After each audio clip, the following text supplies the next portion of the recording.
Good evening, everyone, and welcome to our 8th Alumni Insights webinar. I'm Imogen Crockford, and I'm the Alumni Relations Manager at the Courtauld. This evening, we're going to explore careers in journalism, and we have 3 speakers joining us instead of our usual 2.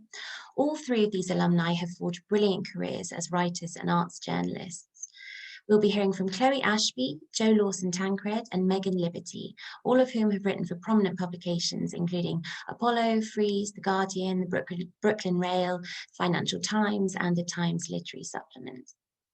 So we have a lot to get through this evening, and without too much further delay, I'm just going to hand straight over to our first speaker to introduce themselves. So Chloe, if you'd like to kick things off, I'll hand straight over to you to talk a bit about your journalistic career and your experience to date.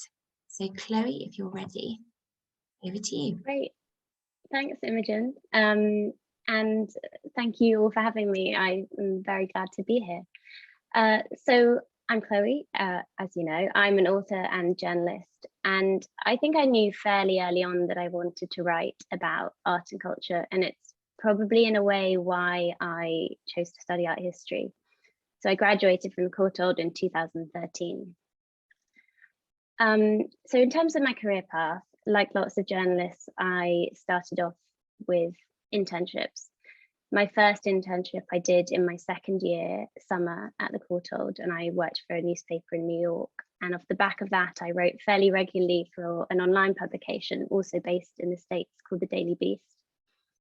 My first internship after graduating then came about through a Courtauld alumni event, actually, which I'm not sure if you still have these, but it was sort of like speed dating, except everyone was looking for jobs instead of dates. And the first person I sat down opposite was a lovely woman called Lucinda Breeden. And she said, "Hi, I'm a journalist." And I said, "Great, that's what I would like to do." And from there, I interned at a couple of more places. So I first went to Bonhams. I actually worked in the press office there, which was good to sort of see how the other side of things work. And then I went on to the FT Weekend magazine. I think at times it can feel like the gap between interning and getting a full-time position is sort of too big to cross. But I think you just need to find a way in. And for me, that way in was via sub-editing. For anyone who doesn't know, a sub-editor is sort of the kind of last line of defense in the sort of the route to publication for pieces. So your job is really to make a piece readable and accurate. And while I was at the FT interning, I was sitting on the subs desk. And when I was there, a job happened to come up that was a junior sub-editing position. And the chief sub kindly sort of prepped me for the role. So that leads me on to my first full-time position, which was at The World of Interiors, which is a Condé Nast publication. I was there for a year, and then I went on to a magazine called Monocle. Again on the subs desk, but quite quickly I started pitching stories and writing. Within Monocle, I then moved from the subs desk to the books team, where I did everything from reporting, writing, commissioning, editing. They produce travel guides to cities around the world, as well as bigger books on subjects from food and drink to interior design. I think it's interesting for me, actually, looking back now. Part of my reason for moving to Monocle was that at the time I felt that I should expand my remit in terms of what I was writing about. And then when I was at Monocle, I realized that I was sort of smuggling art and culture into all of my writing. So after about 4 years there, I decided I wanted to get back to writing about art mainly, and that I wanted to do that for a number of publications. And that's when I decided to go freelance. And I did that fairly carefully. I went down to 4 days a week first and built up contacts so that by the time I had taken the full plunge, I could sort of hit the ground running. Which sort of leads me to where I am now. Currently, I'm dividing my time between freelance journalism and novel writing. So I write interviews and features, lots of books and exhibition reviews, more books recently in light of closures, but I do that for a range of publications. And I've been lucky, off the back of some of those pieces, I have been able to write non-fiction books as well. So an editor approached me last year and commissioned me to write a book about 100 artworks I admire, which was great fun. And I'm now writing another book for the same publisher on the history of colour in art. And in between freelance work, I'm working on my second novel. My first, which comes out next year, actually features the Courtauld gallery fairly heavily. And for me, this is one of the best things about writing, that there are so many possibilities. I only really started fiction writing while I was at Monocle. For fun, I did a short course, and that was one evening a week. And then from there, that sort of developed. And in the end, I was getting up and doing an hour of that before work and before going and working on my journalism stuff. So yeah, if anyone wants to talk about the fiction side of things too, I'm happy to discuss that as well. Okay, thank you.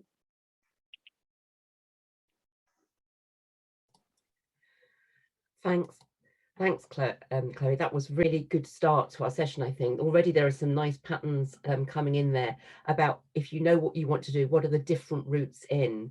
I like the way you sat down and you thought about sub-editing as a way of being quite steady and based somewhere, and to build up your expertise, knowledge and experience. And I like the way of you becoming freelance gradually, going down to 4 days and 3 days and so on, so that you can build up your knowledge, your contacts, your reputation. I think that's all really great experience and a good method. So I think we're moving now to Jo. Are you ready to start telling us all about your history, Jo?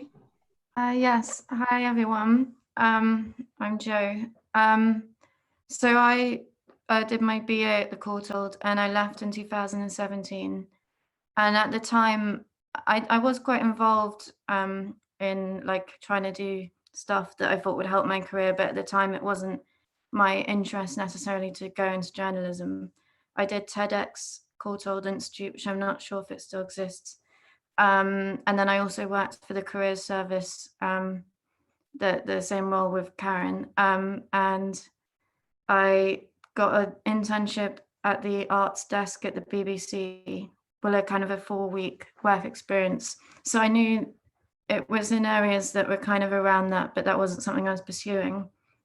Meanwhile, I was really enjoying writing essays, and I just didn't really think that it was something that I could do. I guess journalism and writing get kind of a bad reputation, definitely in terms of how feasible they feel as like solid career plans. So I think that's probably partly why. But yeah, it didn't really occur to me, but I was definitely building up those skills looking back. I think one of the biggest skills with journalism particularly is a flexibility and ability to kind of be given a topic and run with it, and not necessarily have to do something that you like or that is a specialism.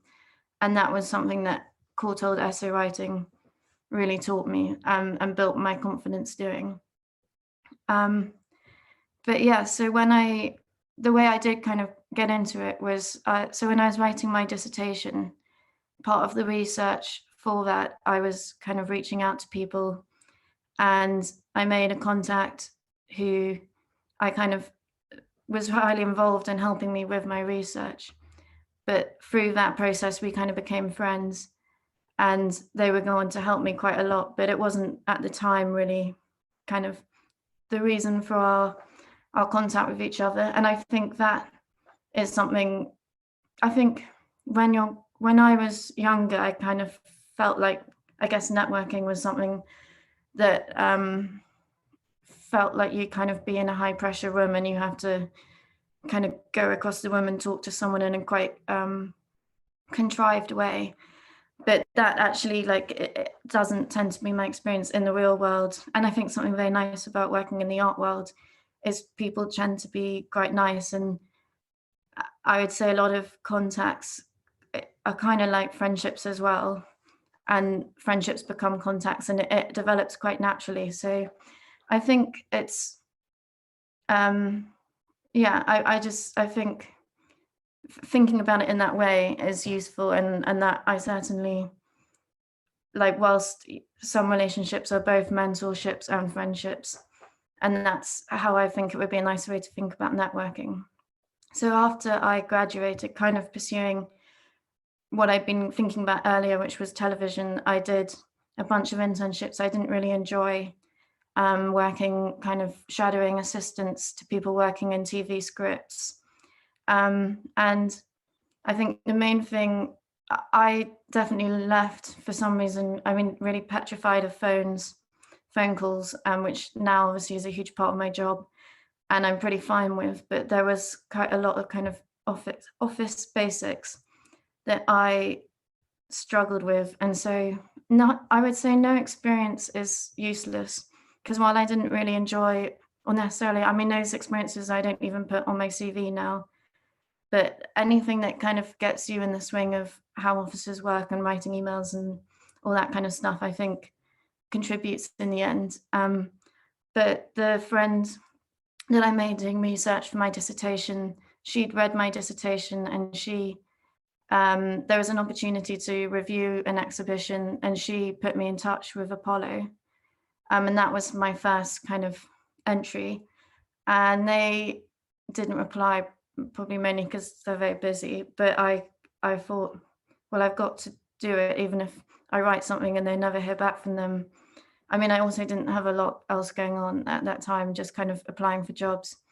But I wrote something speculative, but kind of through having been introduced by email. And thankfully they liked it. And then I kind of, from there, I decided this was something that I really wanted to pursue and I really enjoyed.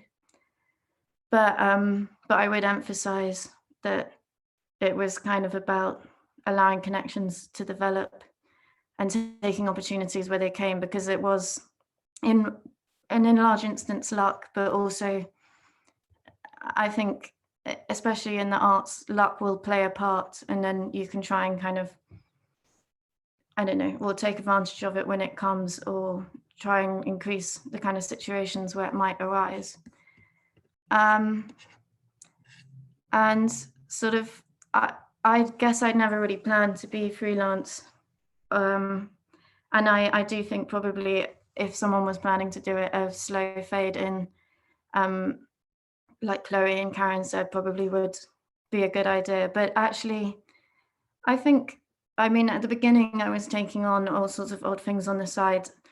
But once you get going, it's very rewarding. I enjoy it. I think people should consider, when they're thinking about being freelance, I don't often have much idea what I'm going to be doing in 3 weeks, let alone 3 months. And so work comes in, but I kind of have to believe that it will. And obviously with coronavirus, in some cases it didn't, especially in the first lockdown. So I think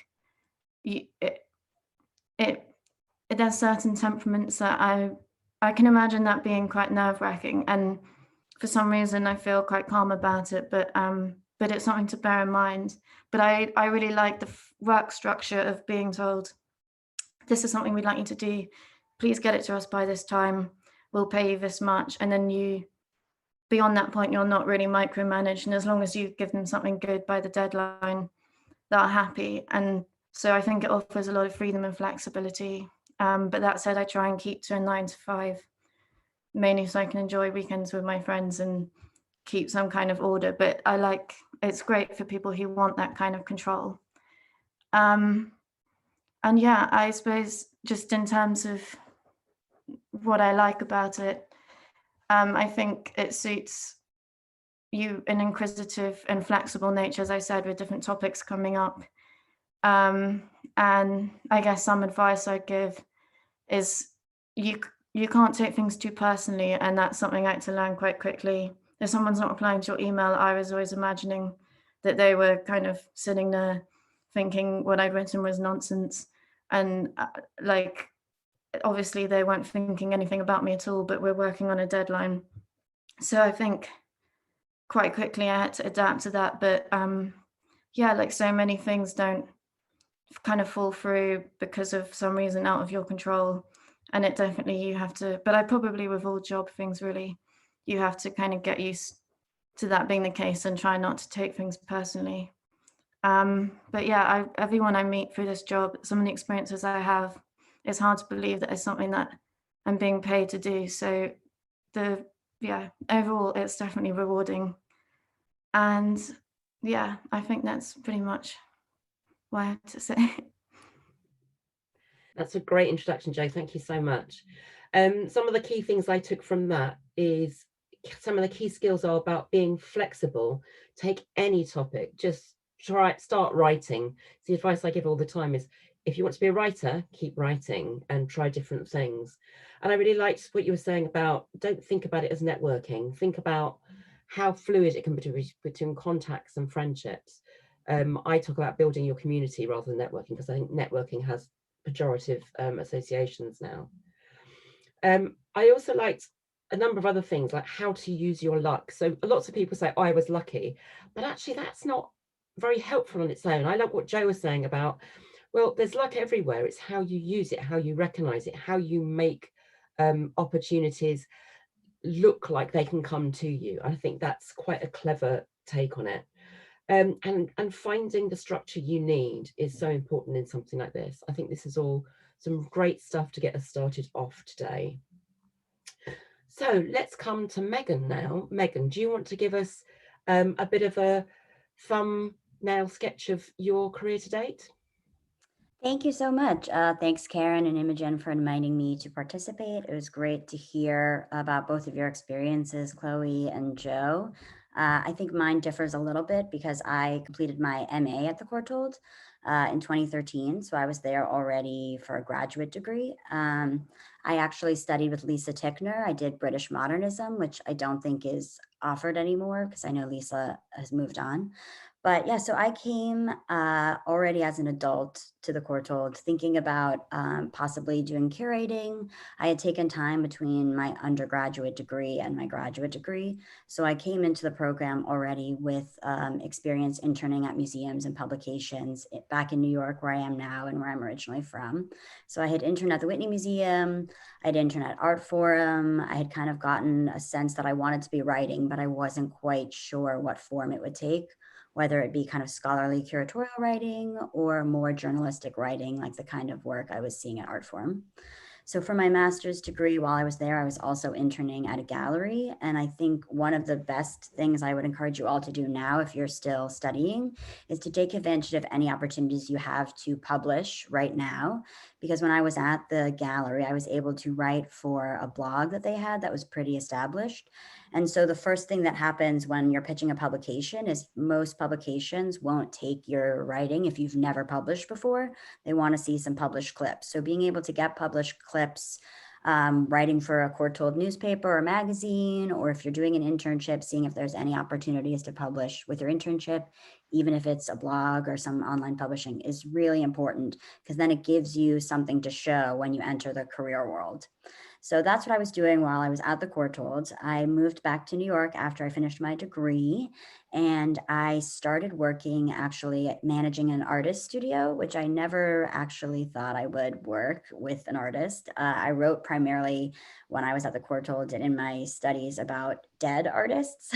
And so the idea of working with a living artist was really scary, but I think it also really taught me a lot about later on writing about living artists, understanding artists' works, how criticism influences their career, how reviews are received by artists, whether or not it's useful to interview an artist about their work when writing a review. I learned a lot about all of that from working one-on-one with an artist for many years. And so while I was working with managing this artist studio, my colleague there was also writing freelance every once in a while. And so another tip I would give is that cold pitching journals and publications early in your career can be quite challenging, again, when you haven't really established your name. So one thing I would recommend is trying to build connections with editors directly through your network. So for example, my colleague at the studio actually knew an editor at Hyperallergic, which was the first place that I started writing. And so I got a one-on-one introduction to this editor, which I think helped me when I was pitching Hyperallergic early on to get attention and to have my pitches accepted. And then over time, I developed a relationship with my editor, Jillian Steinhauer, who's amazing. She's no longer there. She now writes for the New York Times. She's so great. But yeah, I think that was such an amazing learning opportunity to have an editor who's willing to spend time with me working on my work. And to echo what Joe said, try not to take things too personally. So actually the first piece I wrote for Hyperallergic, Jillian asked me to pretty much rewrite it because the tone wasn't quite right. The approach wasn't quite the angle that is needed for journalism, and just being open to that and just saying, I'll do whatever it takes to make this piece work. If you're willing to keep working with me, I'm willing to keep rewriting, especially early on. I think that's really important. And so I wrote for Hyperallergic starting around 2014. Then I started writing for the Brooklyn Rail in around 2015, where I'm now an editor. And the Brooklyn Rail was really amazing opportunity for me because they have an art books section. So while I was at the Courtauld, I was writing about print portfolios and the relationship of image and text, and thinking a lot about artist publishing, artist books, ephemera, all these kind of other materials that aren't traditionally in exhibitions or we don't think about as exhibition reviews. And so at the Brooklyn Rail, I had the opportunity to become more niche and write more and more specifically about art publications. So I think it's super important what Karen and Joe said to really write about anything early on, but then as you start doing it longer and longer, it's great to start specializing, because then you become known for certain topics and then people will seek you out to write about things as much as you're also pitching. So I wrote for the Brooklyn Rail freelance for many years before my editor was leaving. And when my editor said they were leaving, I just asked if I could interview to fill the position, which I did. And now I've been the editor of the art book section at the Brooklyn Rail since spring 2018. I don't know how many years that is. And it's great to be on both sides of both the pitching and editorial process. So I really like to work with new writers, young writers, to help them get an opportunity to start writing. I have set really clear pitch guidelines so that writers know what to expect from the process and my timeline, which is great. But at the same time, I'm still pitching new publications all the time. I've written for Art in America, Art Forum, Freeze, New York Review of Books, a lot of different types of publications, not just art publications. And so it's great to have experience being on both sides of that. And then during COVID, I've actually begun working on a new criticism initiative with Center for Book Arts, which is a book arts organization here in New York City, one of the oldest. And we're starting a journal magazine kind of project called Book Art Review. So I'm also now learning a lot about what it takes to launch a publication. And again, trying to find something more niche and an opportunity to allow people to write about a very specific subject matter. So I think that's pretty much takes me to present day. Fantastic, Megan. That was really interesting. Again, I love at these events that everyone kind of supports each other's ideas, and we get this fantastic set of inspirational advice that comes out of it. So building on what Joe was saying about starting just doing anything that comes along, but then building up from that. You get your experience in lots of different ways, lots of different types of writing, but then you start to recognize your niche and really pitch for that. And then I loved the fact, Megan, that you said, and then when your editor left, you pitched for the job. You got so good at pitching, you were then actually thinking about, well, I could do this as well. I love that kind of self-awareness and recognition you get from really reflecting on the writing you're doing and the work you're bringing in. So you start to understand where you can go next. I might bring that to a first question, which may sound a bit kind of wishy-washy, but I think it's a really interesting question. I wondered, for all of you, did you have quite a clear career path in your minds when you set out? Or has it been much more, you saw an opportunity and thought, oh, I might go over there next or over there? What has it been like for you? And how did you manage that process as you went through? How consciously managed was it? I might start with Megan. I know you've only just finished speaking, but I think let's start with Megan, because you've had a slightly different. Yeah, sure. I did not have a clear career trajectory. I think when I began my master's program, I was still thinking that museum work was really the only way to do scholarly writing. And echoing a lot of what Joe said again, I didn't really feel like journalism was a feasible or sustainable career financially. There were very few staff jobs available. And right now, even my editor position is not full-time at the Brooklyn Rail. So I'm full-time, I'm part-time editor there. And then the rest of my income comes from freelancing, which similar to what Chloe said, I moved into slowly. I eventually, after working at the artist studio for 5 years, quit my job there to fully write and edit full time after building up clips, relationships with editors. But I think at that point in time in my career, after 5 years having a job out of grad school, was when I started to be more intentional. If I take this job, what path will this lead me down? If I keep doing this, what path will this lead me down? If I just focus on writing, where will I end up? So in that way, that was the moment when I started to be more strategic, especially because I wanted to write criticism then. I knew I wanted to be a critic. So I was also very conscious of the jobs that I could take while still maintaining my my ethics as a critic. So I couldn't work for a gallery. I felt for me, I couldn't work for a gallery. If I worked for a museum, would I still be able to write criticism? I wouldn't be able to review their shows. What shows would I be able to review? If I worked for a publisher, then what would that mean in terms of writing about art publications? So thinking about that was challenging, but ultimately I think it worked out. And yeah, here I am. I think that's really very, very helpful and useful.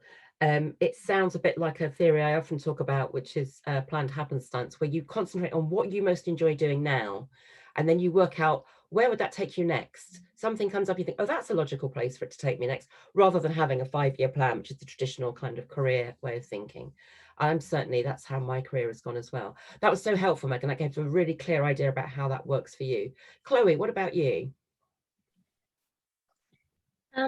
So I think for me, as I said, I felt early on that I wanted to write, and then I graduated, and I think it became quite clear quite quickly that there were fairly few staff writer positions, you know, pure writer positions. And so as I was sort of trying out various internships, the editing side sort of suddenly came to me, and I'd never really thought about editing before, but as I said, that became a routine for me. And once I started editing, I realized how helpful it was for my writing. The two completely go hand in hand, and I think yeah, the better editor you are, the better writer, and vice versa. And so that sort of set me on a slightly different route, and then I brought the writing back into it. But I would say that it was only really when I thought about going freelance that I became, again, to borrow a word from Megan, a bit more strategic about it, I guess. And I thought, probably because if you're freelance, you know, it's really down to you, and you have to be really on it with your pitching, and you have to have a plan. And it's really what I love about freelancing, is that you're your own boss and you're in control. But you know, it's not for everyone. But at that point, when I was planning to go freelance, I did it quite slowly. So I spent about a year sort of preparing for that move, and I thought, okay, which are the publications I want to write for? Which are the publications I read and I get enjoyment from? And that was really how I started, you know, deciding who I wanted to place my pieces with. And yeah, it takes perseverance, and like Joe said, you send off a pitch and you don't hear back, and you have to not take that personally, and you have to nudge again would be one of my biggest pieces of advice for anyone wanting to go into journalism, because everyone's busy and it's never personal. No one's ever sitting there laughing at your email, they just haven't had time to read it. So yes, I hope that's helpful. And then again, to go back to sort of my fiction writing, that was a total surprise too, and really started off as me just wanting to do something for myself, and do something a bit creative, and using another part of my writing brain. And then that sort of has developed, and obviously not been without its downs, but has been, yeah, great. So I hope that answers your question. Yes, that's really good. Thank you. It's interesting how people so often stress the stress of freelancing, but there's such a joy to it as well. You're so in control and you can manage it yourself. So I love that too. Joe, let's hear about your approach to whether you had a career trajectory in your mind at any point? Well, as I said, I didn't initially plan really. And once I started doing the kind of work I'm doing now, freelance art writing, I think I'd almost say not having a huge amount of pre-planning was something I actively liked about the job. I liked the fact, I mean, maybe it's kind of like a commitment phobia with jobs, but I quite liked the fact that if I kind of went to a gallery show tomorrow, I might meet someone, and they occasionally did, and they'd say, oh, well, we need this. And then because I was freelance, I could just sort of start doing something else the next day or take on new. It always felt very kind of like fertile with opportunity, which and I kind of enjoy just riding the wave of trying to be open to opportunities without overthinking it. But I would agree, and I would agree with Megan that it's good to specialize to an extent. Like I mean, since I then got to know editors, and there's conversations I've had with them saying I would like to do this. I know that this is a feature you do in your magazine. I'd like to try it. My interest is this, and I've been doing more writing on art and tech because I expressed it as an interest. So I think there's ways you kind of steer the boat, but for me, one of the benefits of freelancing is a certain open-endedness of opportunity. I really like that. That so encapsulates, I think, what freelancing is all about, and you're much more in control. Well, we've got two or three nice questions that have come in now to the chat, so I'm going to move away from my questions to that. So here's a question for all the speakers. Do you find it easier to pitch stories which are focused on main centres of art like London? How would you approach stories or subjects about visual art exhibitions or contemporary artists in the regions? Does anyone want to take that first? Megan. Yeah, I actually, I think it's harder to start pitching things that are in the main urban centers because there's more writers concentrated there. So there's more people who want to write about those things. There's already established writers. So I think for those based in New York or in London or any other major city that has a big art hub, it's quite competitive. So it actually is to your benefit if you live in another region or have access to something that's a little bit more specialized, a little bit more off the beaten trail. Just making sure that the publication does have kind of other regional specificity in terms of their coverage. For example, Art Forum is a good example of somewhere that has huge content on the major urban cities, but also does cover different regions. And it's easier to start writing for them if you are outside of off the beaten trail, as I said. And I think a lot of publications are looking to expand their coverage with writers who aren't based in the major art hubs. So that might be to your advantage. Excellent. Jo, do you have anything to add to that? I would agree. And actually, when I've gone on holiday, I've sort of sometimes frantically looking up what a museum show is on in that place so that I can then come back and write a review of it. I think, yeah, as I would just agree, really, I think they're actively looking for that diversity, and often like the writers are more concentrated than the editors would like, concentrated in the cities. Thank you. Chloe, do you have anything to add? Yeah, so I, again, completely agree. I think especially with sort of major publications, so if you think of the kind of big name newspapers, for example, in the UK, they will all have their sort of set stable of writers they work with who will cover all the big shows. So when I'm pitching to different publications, I, for example, wouldn't send a pitch to review at a big exhibition at Tate Modern necessarily to somewhere like The Guardian, because I would know that their regular critic would be covering it, whereas perhaps I would send that same pitch to a smaller publication or online. I think it's always good to kind of think outside the box in terms of where publications are based. So often for me in the past, it's worked out well covering UK shows for publications that are based abroad because they don't have so many writers here.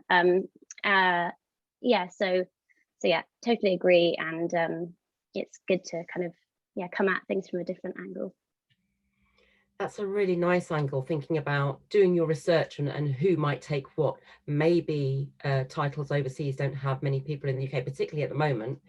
And I think more online titles are usually very hungry for copy. They've got to get so much stuff out there that you can probably pitch some smaller pieces on a more regular basis. So if I could just, Karen, do you mind if I just add to that? I would say also, since I'm based in New York, I write also for a number of UK publications. So and I have the opportunity, so maybe they have their New York correspondent, but because I'm in the tri-state area, I can easily go to Boston or Connecticut via train, obviously not during COVID, but that was a really easy way for me to get into those publications, to cover those shows that are easy for me to travel to, but they are unlikely to have US based writers in those locations that they regularly turn to for those shows. Yeah, that's another brilliant example of how you just have to think about what's your niche, what's your USP, how can you offer something that they might not be able to get, and just looking to see what kind of pieces that they have in their publication. If you notice that they're not covering stuff that you could definitely do, and there's definitely something interesting there. Those are really, really good examples. Thank you, everyone. Another one about pitching. What do you do if you have a pitch that you believe is really strong, but no one seems to want to take it on? Do you put it to one side and try again later? Do you tweak it? What's your approach if you're really convinced this is something that someone's going to pick up? Who would like to start? I'm happy to start. I think if you really believe in the pitch, then it's absolutely worth persevering with it. But I think if a number of editors have passed on it, it's probably for a reason. So that reason might be that it is a big show, and it's I don't know, a big show, or it's something that lots of other places have already covered. So I would kind of go back to the drawing board and think, what am I bringing to this that someone else wouldn't be able to, or try and think about it from a different angle. And I have abandoned pitches. I think especially when you're freelance, you can only you have to kill your darlings. You can only spend so much time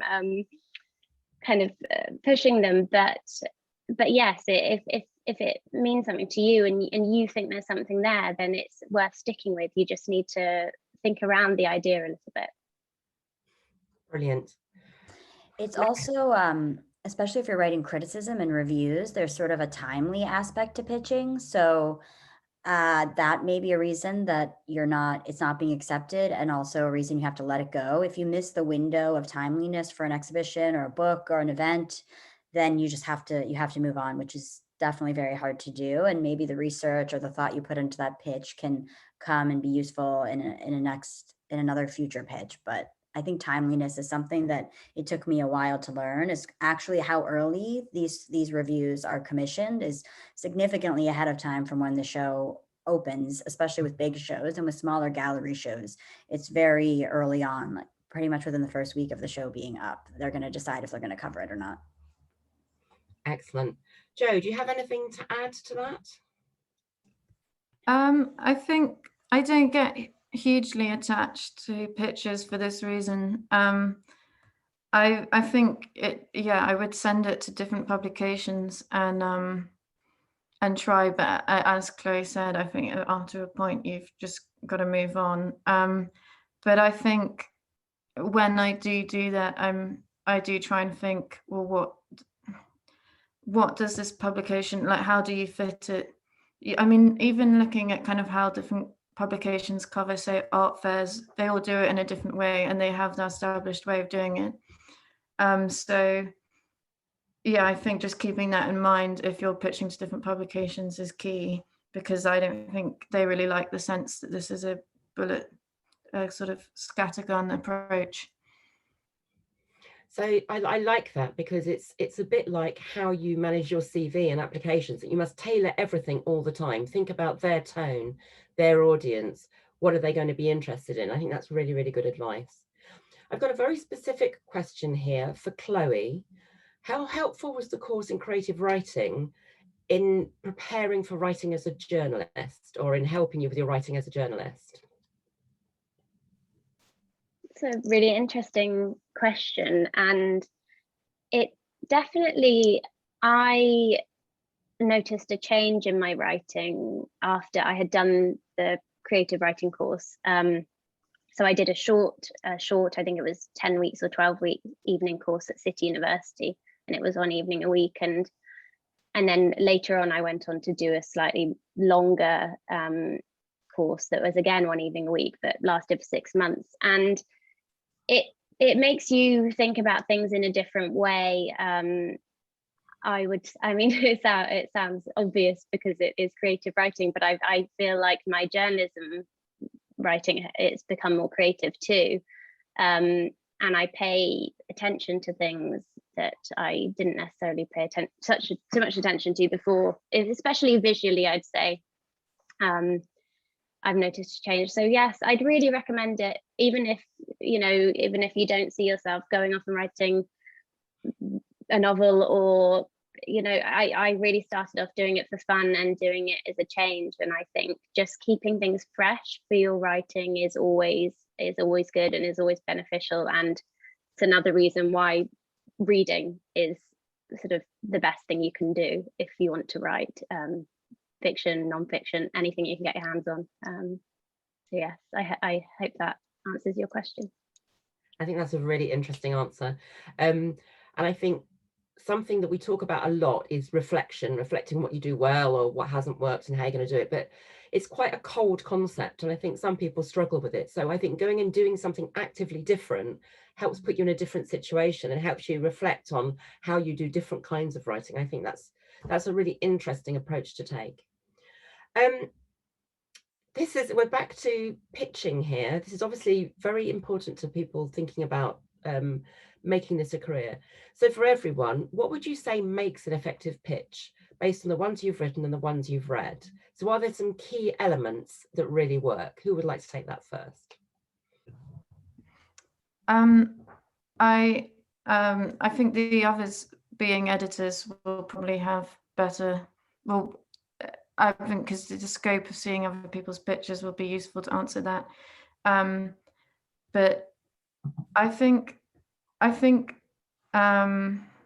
knowing, ideally, if you know the editor, it helps to kind of streamline the pitch. And I think like really working on brevity. I think people can be quite forgiving when it's a bit longer, if they can kind of tell that you did need that time and space to explain the idea. But where you can, the shorter the better, I think works, and people appreciate that. Yeah. I went to a talk by the guy who edits Apollo, and he said, for goodness sake, understand what the pitching rules are for each publication. The number of people who don't do well because they just haven't read, or they haven't looked at the commission, or they just don't understand the publication very well. So it seems very obvious, but really getting to know and do your research. This is coming up many times, hasn't it? Sorry, Megan, you were about to come up with an answer too. Do jump in. Oh, sure. Yeah, I think echoing what you're saying, checking to see if there are pitch guidelines available for the publication first is really important. As Joe said, brevity, but also capturing an argument. A few sentences on what the thing is you want to write about, why you should write about it, and then who you are. I always ask people to, if they haven't written for me before, to send me 1 or 2 published clips just so I can get a sense of their writing. And then links or information about the thing they're trying to write about. So I don't have to do a lot of homework in order to figure out what they're talking about. The more work I have to do to understand a pitch, the more likely I am to forget it in my inbox and not reply. That's really interesting. That's something I haven't heard before. So a little bit of background information to help you understand. That's a really interesting thing. Very good. Chloe, What would you say? Yes, so I think the main thing for me would be brevity. That's something I've learned along the way. I think I used to write long, rambling pitches. Now I stick to 2 or 3, sometimes maybe more, a couple more sentences max, and then I'll normally say, if you're interested, I can share more information. It sounds very, very simple, but if you put pitch in the subject line, often for editors, when you are whizzing through emails, how many hundreds of emails in a day, if you are in need of stories, especially if it's a daily and they need to fill their pages or whatever it is, then it will catch their eye. And yeah, it's different for every publication. That's another, I think you're absolutely right, Karen. It depends on what they're looking for. Some places, some publications have online submittal forms even, rather than going by email, although obviously I would say it's always better to go by email. And also, don't be afraid of kind of reaching out to someone and saying, can I take up 5 minutes of your time? Can I give you a call, or can we grab a coffee, just so I can understand what you're looking for? I think that's another thing I have learned, and it can feel like a daunting thing to do, but editors want your ideas, so they want to hear from you, and it helps them as well if you know what they're looking for. So Yeah, and just jumping off of that, I also think that as an editor, I'm always looking for a reliable bunch of writers that I could potentially assign a book to at the last minute. I want, as much as a writer, so much of writing is building relationships with editors. So I think there's a different way that you pitch an editor you've worked with for many years or on many pieces versus a new publication where you're not a known quantity, because there's so much value to being a known quantity to an editor. And as a writer, to know what the editor is looking for is really, really important. And what Chloe also said, like that some publications are dailies. So the timeline for the pitches is really important about what kind of content you're pitching, when it's going to be read, how much time you're going to need to write it. For the Book on Rail, we're a monthly publication. We have limited print space. If the book came out 2 months ago, it's much less likely that I'm going to have room to cover it 6 months from now, which is when I'm going to have room in the publication. So thinking about those kinds of timelines for print versus web versus daily versus monthly publications is also really important. This is some great advice coming out, very, very detailed. And actually moving on from what makes an effective pitch and how much you have to tailor it to what the publication is like, there's a really interesting question here, which kind of links to the creative writing as well. How important is your voice or style as a journalist? Or is it more about adapting to the style of the publication? I think there's probably an element of both, but I'd be really interested to hear how you think that has developed for you, voice versus tailoring. Jo, what about you first? I think the voice thing is something that will transmit. In my experience, I don't think so much about my voice as the style, because I pay attention to what I think will fit with our content, and then I kind of try and fit that. And I think my voice just sort of is apparent, and like it becomes a mix of the two, and the thing that comes naturally is my voice. So the thing that I have to concentrate is trying to make sure it sort of sounds like something that they would like, or the way that they would like it to be written. Excellent. Chloe or Megan, do you agree with that? Do you think it's something slightly different for you? Chloe? No, I do agree. I think there's a difference. I think the voice that you adopt with a piece will depend on the publication you're writing for. So there are some publications where you almost need to, it's so worth becoming familiar with the publication before you pitch them and write for them, because some magazines or papers in themselves have a voice, and in writing for them, you are a part of that voice. Whereas, if you're writing a column or if you're writing a review that has room for your opinion, it's going to sound, there's going to be that element of individualism there, I think, that isn't always there with magazine and newspaper. You know, I'm rambling now, but basically, yes, it depends on the publication. And I think don't overthink it. I think Joe's right that it comes naturally because you're the one writing it. But yes, always worth becoming familiar with the publication first so that you get their tone and their style. Megan, do you have anything to add to that?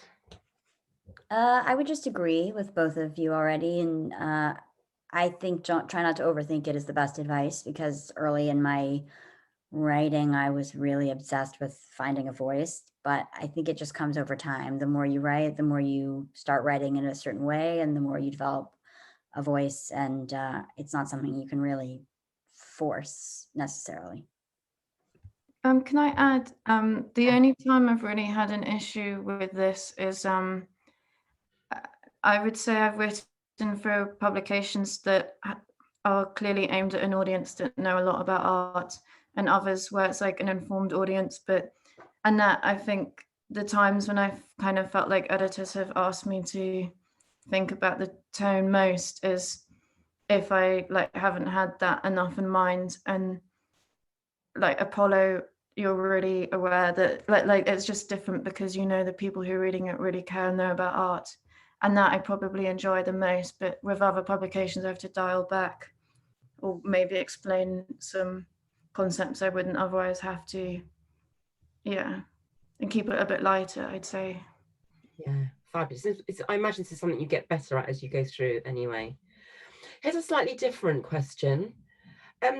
If I'm already working in a full-time work that I can't afford to leave, and this person is a teacher, is writing a blog a helpful thing to do to gain experience? Not necessarily to get noticed, but just to gain experience for yourself.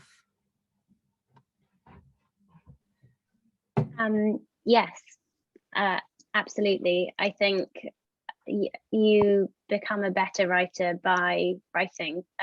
So if any part of you wants to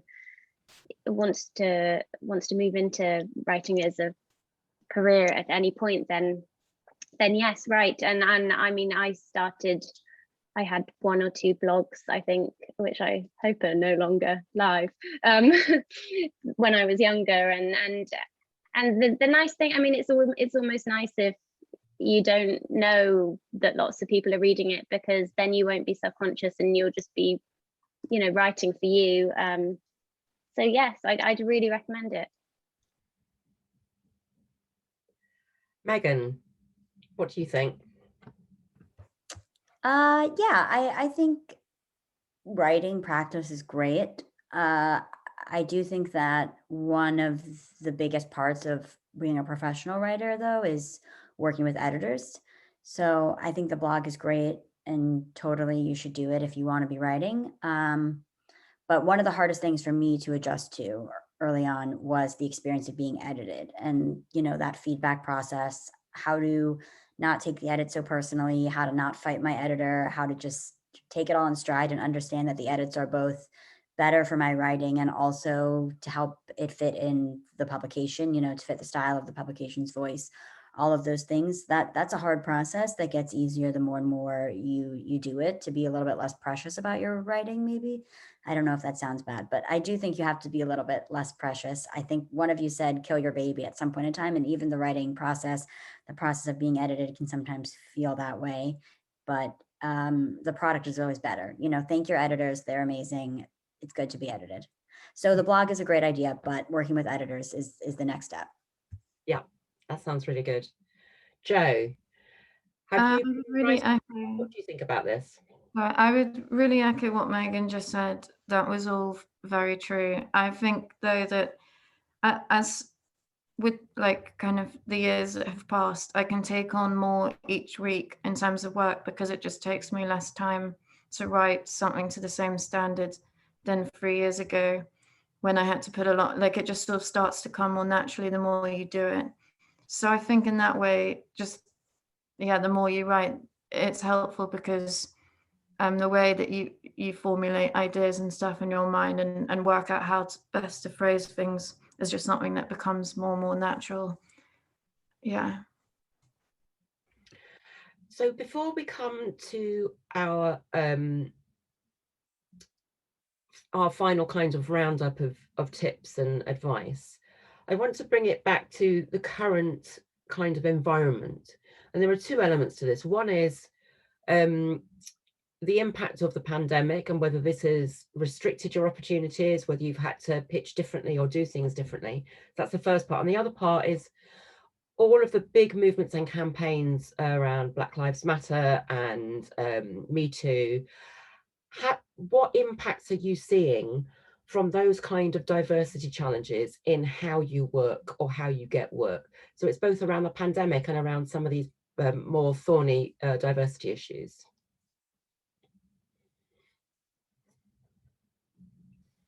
Chloe. Yeah. So yeah, my first year of being fully freelance coincided with the pandemic, which wasn't ideal.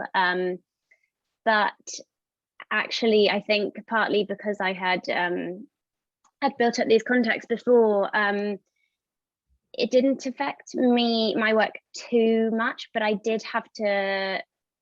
had to sort of pivot in terms of what I was writing about. So as I said before, normally I write lots of exhibition reviews. I couldn't go to exhibitions weren't on, so I wrote lots of book reviews, and that's and it's funny actually. I've enjoyed it so much that I think it's going to be something that I continue moving forward. I also did a bit of freelance sub editing while I could. So it's another reason I would recommend that, because subbing, people are always in need of good freelance subs. So and because it is such a helpful tool for your writing anyway, I think the two can go really well together. And then in terms of the sort of second part of the question, I think you just have to be at the moment more aware of the stories that that are for you to, not for you to write, but you know what you are bringing to a story and why you are the person who should tell it. And that's something I've definitely been thinking about a lot more. Am I the right person to tell this story, and why? So it's just questioning that, and I think that's a good thing always, because it helps with pitching. But yeah, I would say it's definitely something I'm thinking about more and more. Those are two really, really good points. Thank you. Megan, what would you like to add to that? Sorry, there was a Zoom message that popped up that was confusing. Yeah, I think that's a great question. It's a very long answer question. I think for me, I would say the pandemic hasn't really, luckily, the pandemic hasn't impacted my own freelance writing as much as I had expected, primarily because I already wrote about books a lot. So that kind of kept going. And also it has given me more of an opportunity to do more public speaking events like this. So I've done a lot of Zoom talks. I've hosted a lot of panels, a lot of that kind of stuff, which is different in ways, reaching audiences across the world, which I wasn't able to do before. I wouldn't have traveled to London to speak to all of you for this occasion, but it's great to have this opportunity to do so under these circumstances. The question about how criticism, or my criticism and criticism at large, fits into these larger social justice issues is really important. And I think that anybody who's writing cultural criticism right now has to be grappling with it, because if you're not paying attention. And as someone who is a cis white woman, I have a certain amount of privilege already, that a lot of these things don't have to impact my direct life. I feel safe in a lot of situations where other people don't feel safe. And my criticism has pretty much, since I started writing, centered the stories of Black Americans primarily, and then some Black people in the UK and BIPOC creators in general.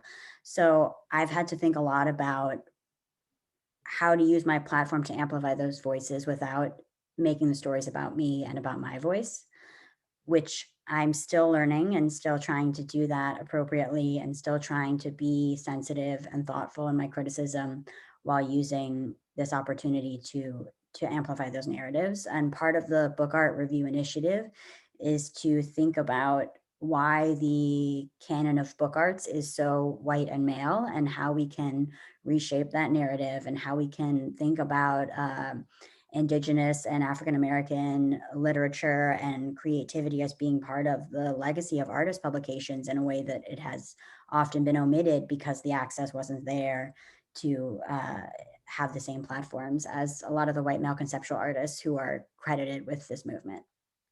It sounds like a really, really interesting initiative. I'm sure people will be looking it up immediately.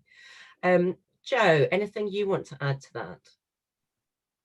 Yeah, well, my experience as a freelancer with the pandemic, I think when it happened, people were initially very skittish about showing me magazines and editors and publications. And so I found like an almost overnight shutdown in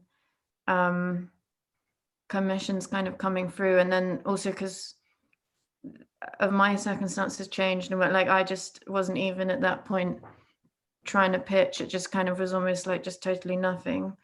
And then since then, I think as it's become clear, at least for a while, that this was a situation we were living with rather than waiting out, it's gotten more back to normal. But I did use the government self-employment grants for a while because there just wasn't work. So I guess it makes you aware of that kind of precarity aspect. And it was lucky to have a backup like that. I don't really know what I'd have done otherwise. But yeah, things really picked up kind of. And now I'd say things are pretty busy. So I think things recover, but the initial shockwave of it also made people cautious. So even though it was exhibitions were closed, people were just really didn't want to kind of, I don't know, people kind of got in their shell, and it would shut down for a while, in my experience. And then for the second part of the question, I think definitely there was an existing and always kind of more awareness of, especially writing stories where there's multiple sources and trying to make sure that this is as much reflective as it can be and not just kind of a bunch of white men, which especially with certain, like with the tech stories, like it can happen. So and editors, I guess also the global movement means that editors are increasingly, regardless of their age, interested. And so it's quite naturally easier to say, I don't know, I think I should speak to this person because then we'd have a woman or whatever. But yeah, I think from what I see and looking at other writers on the same websites as me and publications, like it is very white. And I mean, there's plenty of women art writers, but, and so I sometimes, I don't know, with exhibitions, I'm like, maybe I'm not the best person to review this, but then I don't know if you're waiting for the right person, maybe it would miss out on being reviewed. And that's a question I don't really know the answer to. I mean, the answer is obviously to get more diverse writers, but, and sort of, I think, I don't know, that's something I've noticed is it's, I don't know, that if you kind of look up the people, it's not diverse at all as it stands. So hopefully that will change. Yeah. Brilliant, thank you, Jo, and thank all three of you for answering what's, I think, quite a tricky set of questions in the current time. We're all finding our way. Could I just add one thing from the perspective of an editor too, not just as a writer, but who's receiving pitches and thinking about, to address Jo's point. I was recently having a conversation with a friend who's engaged in a lot of community organizing in Baltimore. And he told me that he doesn't really think about diversity anymore because that's sort of a stagnant thing we're trying to reach. We're trying to be more diverse, period. But instead, he thinks about access. So that's a way that I think about my own role at the Brooklyn Rail as an editor, is how do I create as much access as possible to me as an editor, to the pitching process, to writing opportunities for people who are not always granted access to these platforms. So that's why I've created pitch guidelines that I share with people pretty easily. That's why I'm willing to take emerging writers. That's why I'm willing to work on more rounds of edits with writers at times if they are coming from a different background and want to try to experience writing art criticism. I'm willing to work with them as long as they are willing to put in the work. And I think the idea of creating access is something that has been really a great way for me to rethink this whole issue of creating a better, more representative art community and body of criticism, as well as just better opportunities and better writers for the Rail. You know, I want those voices in the Rail, and I want them in my section. Brilliant. Thank you, Megan. That was a really good extra kind of nugget of information there. So we've gone a little bit over as we anticipated. I think just as we finish up and summarize some of those key points, I wonder if all three of you could say, if people here have further questions for you, how would you like them to be in touch? Do you want them to connect with you on LinkedIn or use an email? And then after that, and share the email if you have an email you want them to use. What would be your final piece or pieces of advice, either because they're the most important ones, are the ones we've talked about today, or it's one you haven't said so far and you just want to add it into the mix? So Chloe, do you have a preference for how people might contact you, and what kind of advice do you have? Yes, so I'm very, very happy to be contacted, either on LinkedIn or via my email, which is very simple. It's chloe.ashby@me.com. Just to sort of to end, I think it can be, I remember very vividly as a recent graduate, and even while I was at university and thinking about journalism, you will hear from people, don't do it, print's dying, what, you know, you'll hear that kind of thing. And I think there will always be a place for fresh and well told and well reported stories. So and hopefully we've all kind of managed to get across how much enjoyment we get out of this kind of work. And I think it was Joe who said at the start, it is, you know, it is very hard work, and there are down days as with every job, but it is quite amazing to think that you are being paid to write about things you're interested in. And so piece of advice, I would say, persevere. You need a bit of grit, which is not always easy, but you know, it's very subjective. It's a really subjective industry, especially when it comes to pitching. And don't be put off. Just keep going, and read, write again and again and again, and get those clips that you can send out to people. Brilliant. Thank you, Chloe. Megan. Yeah, so you can definitely reach out to me. I don't use LinkedIn that much, so you can reach me there, but I might be slower. My email, if you just want general career advice, is just megan@meganliberty.com. Pretty easy. And then if you want to pitch me at the Brooklyn Rail, it's just megan@brooklynrail.org. And yeah, biggest advice, I think that I think we've covered it, but I just want to echo, or I just want to reiterate, thank your editors. They're working really hard too. They're not your enemy. They are trying to help you and help your writing be better. So just be appreciative of edits and do your best not to fight them, is my best advice. That's very good. Thank you. Joe. Want to contact me anyway, really, LinkedIn. My email address is also on there. My email address is on my Twitter. Twitter, I use more than Instagram if you're into social media. Yeah, I don't really have new advice. I'd say, kind of following from what Megan said, actually, the more you get into being edited, the more you really enjoy it.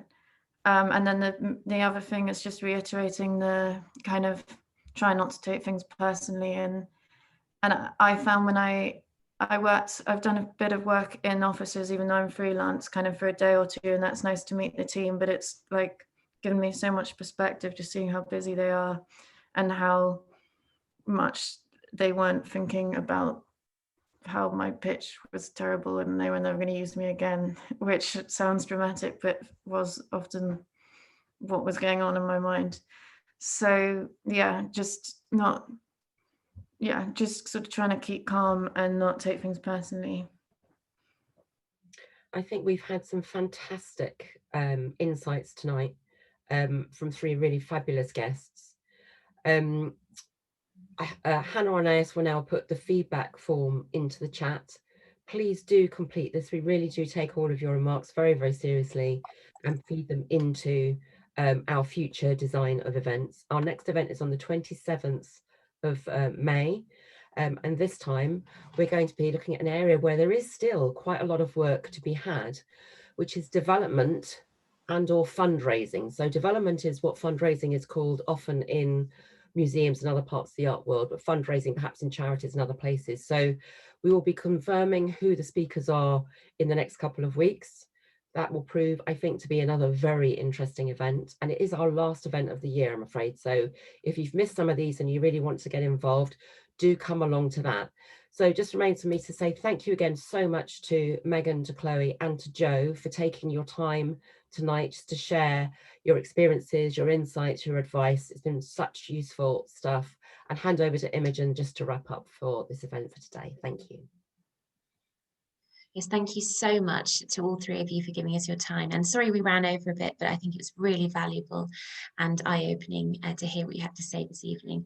If you'd like to go back and rewatch this event and get some of those useful nuggets of information, this will be going on the Courtauld YouTube channel in the next couple of weeks. So look out for it in the alumni playlist. And students, you will see the link on the VLE, and alumni, you'll receive the link in the alumni newsletters and on social media.